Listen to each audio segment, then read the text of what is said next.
নিষ্ঠা নিপুণ অনুশ্রয়ে ভজন দীপ্ত যে, ভগবান তার হৃদয়ে বাঁধা ধন্য মানুষে।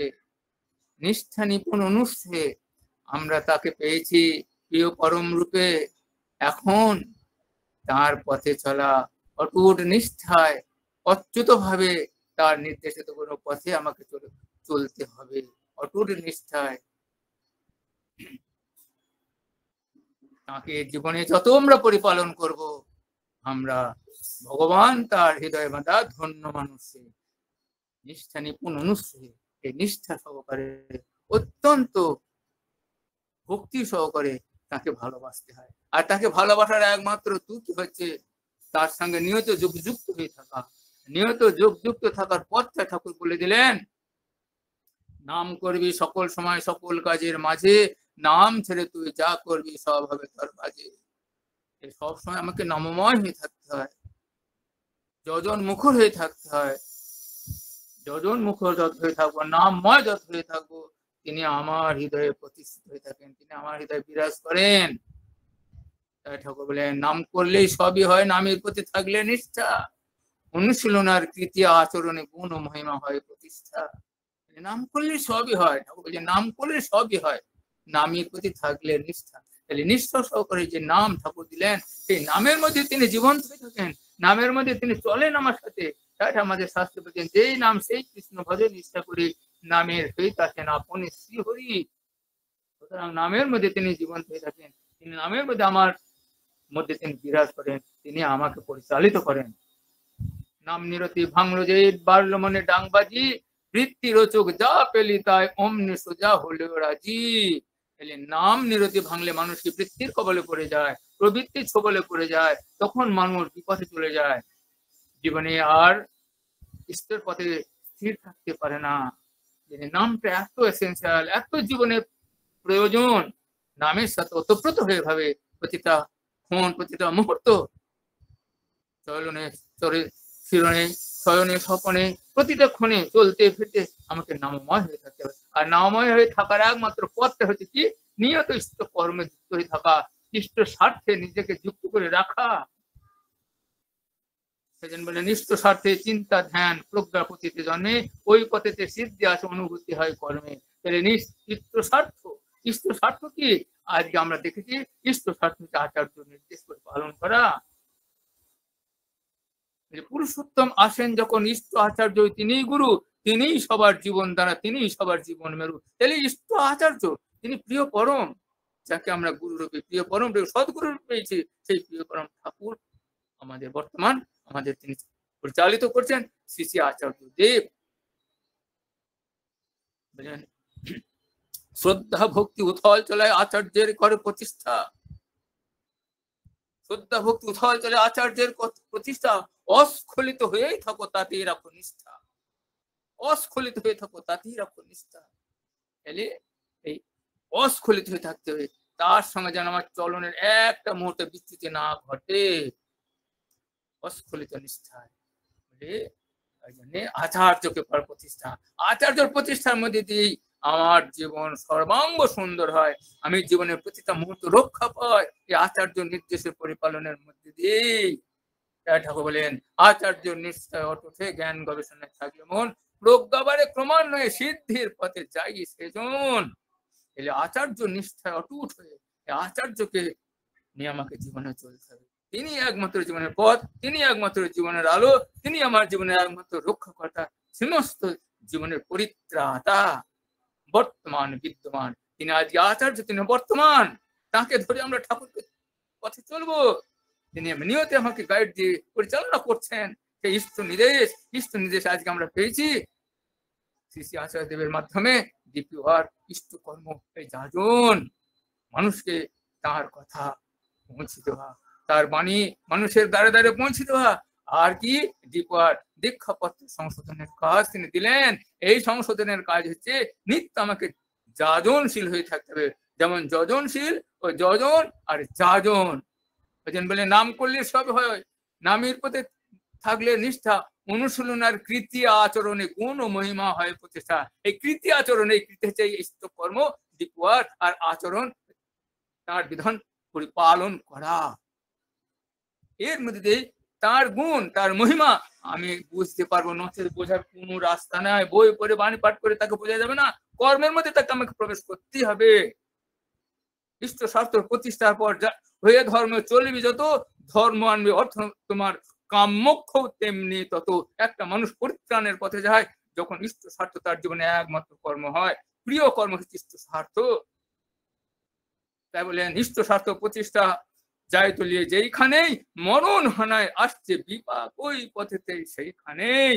ইষ্ট স্বার্থ প্রতিষ্ঠা ছাড়া আমাদের জীবনে আর কোনো দ্বিতীয় কোনো পথ নাই, একটাই পথ, ইষ্ট স্বার্থ প্রতিষ্ঠা করা। তাই বলেন সর্ব সমস্যার সমাধান জানিস ইষ্ট প্রতিষ্ঠান। আমরা হাজারো সমস্যা কেন ভুগছি, প্রতিটা পরিবার কেন ভুগছি? আমাদের চলনের, আমাদের অনুসরণের তারতম্য অনুসারে আমাদের সবকিছু প্রাপ্তি। একজনা হচ্ছে আর একজনা হচ্ছে না কেন? আমার চলনের তারতম্য, আমার অনুসরণের তারতম্য, তার ভক্তির তারতম্য। যতটুকু যেমন হবে বিধিমাপে করা দরকার আমরা ততটুকু তেমন ভাবে করছি না, তাই আমরা ফাঁকির অধিকারী হচ্ছি। তাই বললেন তোমার ঠাকুরত্ব না জাগলে কেউ তোমার কেন্দ্র নয়, ঠাকুর নয়, ফাঁকি দিলেই পেতে হবে তা।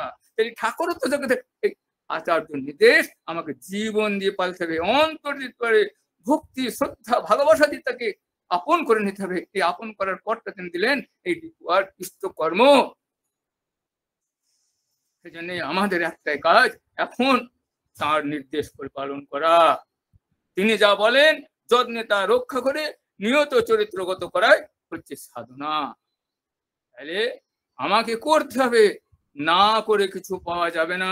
ঠাকুর বলেন না করে যে পেতে চায় দুঃখ তার পিছে ধায়। দুঃখ খালি আমরা করার জন্য আমরা দুঃখ পাই, করি না তাই আমরা পাই না, তাই আমাদের জীবনে এসে দুঃখ নানান ভাবে রোগ সুখ আদি ব্যাধি আমার জীবনে জোটে।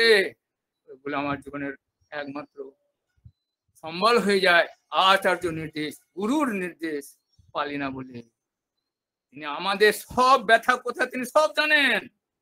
তিনি অন্তর্যামী, তিনি অনন্ত, তিনি অসীম, তিনি অতীত জানেন, বর্তমান জানেন, ভবিষ্যৎ জানেন। আমার কানে আমার 14 পুরুষের খবর তিনি জানেন। তিনি পুরুষোত্তম, তিনি সদ্গুরু, প্রিয় পরম। আমরা তাকে গুরুরূপে আজকে পেয়েছি। আমাদের মহাসৌভাগ্য, আমরা মহাভাগ্যবান আমরা, যাকে পেয়ে আমাদের জীবন ধন্য, জীবন পূর্ণ। তাই তাকে ধরে চলাই আমাদের জীবনের একমাত্র পথ। ঈশ্বরের ভালোবেসে যার যেমন তৃপ্ত প্রাণ, ভর দুনিয়ায় সেই জানিস করতে পারে শান্তি দান। তাহলে তাকে ভালোবাসতে হবে, তাকে না ভালো জীবনটা তৃপ্ত হবে না, জীবনটা আনন্দ ভরপুর হবে না। আর আমি যদি আনন্দ না পাই আর একজনকে আনন্দ দান করতে পারবো না। আমার সংস্পর্শে যে আসবে সেও প্রাণ পাবে না, তার মধ্যে ইম্পার্ট হবে না, সঞ্চারিত হবে না। আমার কতখানি ভরপুর হয়ে যাবে, আমার কতখানি জীবন্ত হয়ে থাকবে নিজের পালন করে করে একটা মানুষ পারফেক্ট হয়ে যায়, খাঁটি হয়ে যায়। তখন তার মধ্যে ভক্তি, প্রেম, ভালোবাসা নিগুড় ভাবে বিরাজ করে ইষ্ট প্রতিষ্ঠার মধ্যে দিয়ে। তবেই একটা মানুষ খাঁটি হয়ে ওঠে। নচেত আমি বই পুরো করে, বাণী পাঠ করি, আলোচনা শুনে, গান বাজনা করে তাকে জীবনে অনুভব করা যাবে না।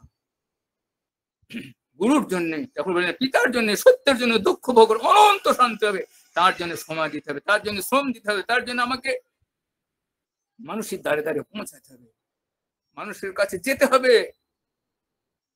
তখন বলেন বিস্তারী জীবন, বিস্তারী প্রেম।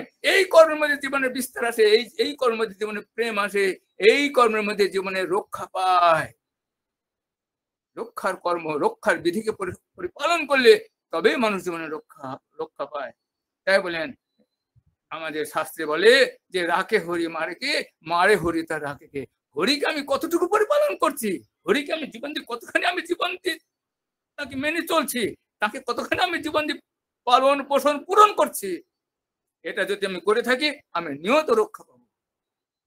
রক্ষা পাওয়ার বিধি হচ্ছে তাকে পরিপালন করা, তাকে পুষ্ট করা, তাকে তুষ্ট করা, তাকে নন্দিত করা। তার নন্দিত চলনে আমার আনন্দ। এই জন্য তিনি বলেন স্বার্থই প্রতিষ্ঠায় এই জীবনের কর্ম, যজন যজন ইষ্টভীতি এই জীবনের ধর্ম। আমাদের জীবনের ধর্ম হচ্ছে নিত্য যজন যজন, আর একটাই হচ্ছে কর্ম নিলেন তিনি ইষ্ট স্বার্থ। আর ইষ্ট স্বার্থ কর্ম করার জন্য শ্রী শ্রী আচার্যদেব, শ্রী শ্রী যোগিন বাবু আজকে আমাদের যে মহান পথ ধরিয়ে দিলেন, সেই পথকে তিনি আজকে আমাদের অনুসরণ করার জন্য একান্ত প্রতিটা সময় প্রতিটা ক্ষণ মানুষ গেলেই তিনি আজকে খোঁজ নিচ্ছেন দীপু আজ কত হলো কেমন করে হচ্ছে, কতটুকু আগাচ্ছে। কেন তিনি বলছেন ওই কর্মের মধ্যে তিনি আছেন, ওই ভাবের মধ্যে তিনি জীবন্ত আছেন, ওই ভাবের মধ্যে আমি যত যুক্ত থাকবো তিনি আমার সঙ্গে থাকেন, তিনি আমার মধ্যে তখন চলেন। ওই জন্য বললেন যেখানে ঠাকুর বলছেন যেখানে যাজন হয়, যেখানে আমার গুণকীর্তন হয় সেখানে আমি থাকি। আমি যদি আমার সামনে একটা প্রতিবেশীকে আমার বন্ধুকে যাজন করি প্রিয় পরম, তখন আমার আর তার মধ্যে তিনি থাকেন। ওই জন্য নিত্যই যাজন করা, তাকে অন্তরে ফিল করা, অনুভব করা, জীবন দিয়ে তাকে ভালোবাসা। আর জীবন দিয়ে ভালোবাসা পূর্ণ হয় তার কর্ম করলে। শুধু ভালোবাসাটা একটা শূন্যতা জিনিস নয়, নিষ্কাম কর্ম ভালোবাসার লক্ষণ নয়। ভালোবাসার লক্ষণ হচ্ছে তার পিতার্থে কর্ম, ইষ্ট পিতার্থে কর্ম। আত্মেন্দ্রের প্রীতি ইচ্ছা তারে বলে প্রাম, কৃষ্ণেন্দ্রের প্রীতি ইচ্ছা ধরে প্রাম নাম। ইষ্ট স্বার্থের প্রতিষ্ঠা এই জীবনের কর্ম, যজন যজন ইষ্টভীতি এই জীবনের ধর্ম। ইষ্ট স্বার্থের প্রতিষ্ঠার মধ্যে তিনি জীবন্ত থাকেন। আত্মস্বার্থ প্রতিষ্ঠার মধ্যে মানুষের জীবনে কামনা বাসনা তৈরি হয়। আর যত কামনা বাসনার মধ্যে ডুবে থাকে, ইষ্টকে ভুলে, তত তার জীবনে দুঃখ, ব্যথা, বেদনা, জ্বালা, যন্ত্রণা সৃষ্টি করে। সে নিজের কর্মদোষে নিজে দুঃখ পায়, নিজে কষ্ট পায়। এই জন্য ঠাকুর এই যুগে এই আমাকে এই মহান বিপদ থেকে, মহান অসুখ বিসুখ দুর্ঘটনা থেকে তিনি বাঁচাতে চাইছেন প্রতিটা মুহূর্ত, প্রতিটা ক্ষণ। সেই জন্য আমাকে তিনি নিয়ত ইষ্ট কর্মের সঙ্গে যুক্ত হয়ে থাকতে বলছেন। তাই বলেন উত বান্ধব উত্ত সাধক পাহাড় তুই ভাগ্যবান। আজকে আমরা সেই ভাগ্যবান, আমরা সেই উত্তর সাধক আমরা পেয়েছি, আমাদের বড় ভাগ্য। আমরা পুত বান্ধব উত্তর সাধক পাহাড় তুই ভাগ্যবান, শতুই যে তোর সঙ্গে থাকেন, তোর প্রতি যার গভীর টান। তাহলে আমার প্রতি তিনি তার টান হয়েই আছে যদি আমি তার সঙ্গে যুক্ত হয়ে থাকি। তিনি যেমন অন্তর জুড়ে থাকেন, তিনি আমাদের মন জুড়ে থাকেন। তার সঙ্গে আমরা যত যুক্ত হয়ে থাকবো, সময়কে অবজ্ঞা না করে, আমরা সময়কে অবজ্ঞা না করে, কর্মকে না অবজ্ঞা না করে, তার কর্মে নিজেকে উৎসর্গ করা। তাই ঠাকুর বলেন বিশ্বাস নির্ভরতা রাখতে হবে। এই বিশ্বাস নিয়ে তার এই কর্ম নিজেকে যত করতে পারবো তত কিন্তু আমরা জীবনে বড় হব, বেড়ে উঠবো। এই হচ্ছে ঠাকুরের বিধান, এই হচ্ছে বিধি। বিধি ধরে চলো যদি বিধির পথে সিদ্ধি পায়, আর বিধি ছেড়ে চললেই কিন্তু আসেই বিপদে পায় পায়। শ্রী ঠাকুরের মানে বিধিকে আমাকে অবজ্ঞা করা যাবে না, বিধিকে জীবনে চলতে হবে। আর কি সময় আছে? আর তো সময় নেই। একটা ছোট্ট কাহিনী বলতাম। যাই হোক, জয় গুরু।